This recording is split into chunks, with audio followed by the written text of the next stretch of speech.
Zakonisht Blerona shumë është se njëna që për ndjekin e dëshirojnë të adinë edhe hallin e të tjerave që mos të ndjenë vetën të vetme në problemet nëse mund t'i quajnë probleme, se këto janë problemet këndshme, dashura, nana, i kemi kalu kushdo që është banon.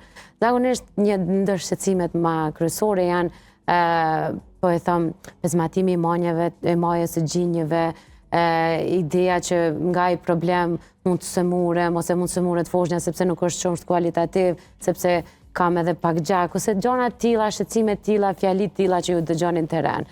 Qa punonin këtë drejtim jo? Zakonisht, nanat e reja kanë këtë problem. Po. Mirë po, fatmirësisht janë shumë të informune edhe marrin baza para lindjes.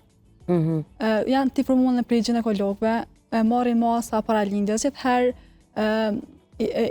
i lyjnë pjesën e gjive para se me lindë, gjithherë kujdesen para se me lindë. Para ndalojnë me një farë. Para ndalojnë. Shumë mirë, kjo është një informacion që këtë nana duhet ta kemë parasysh, prandaj dhe thuhet përgatitja për lindje, jo është dëherë në përgatitjen për lindje është vetëm një çantë që e merrni me veti. Po mandej trajtimi vazhdon për infermierëve tona. Po. Polisit, më do kështë doshte me shtu diçka? Po, në fakt këtë që e tha, sapo e tha dhe koordinatorja, zakonisht kur e vrej një gjë të tillë, për shembull, ose kur nana mendon që nuk po ka mjaftueshëm gjë ose ka një bllokim diku, to e bujnë edhe asistimin për lirim të gjirit. Kështu që në këtë rast edhe pse jënë të informuara ka njerë për vete duke se s'po din asgjë, kështu që për atë edhe janë infermierët edhe e bojnë edhe parandalimin, po pastaj edhe procesin e shërimit.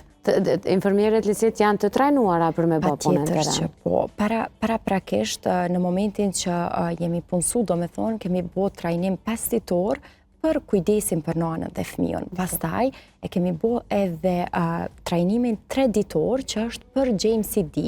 JMCD e quajmë një instrument i cili është në fakt shumë fitim prorës, po e quaj, sidomos në këtë pjesën e zhvillimit të hershëm të fëmijas, që me e pa saktësisht janë piketat e zhvillimit deri në 36 muaj. Në të e përcjellin fëmijën se në cilat faza, në cilat piketat të zhvillimit i ka arrit.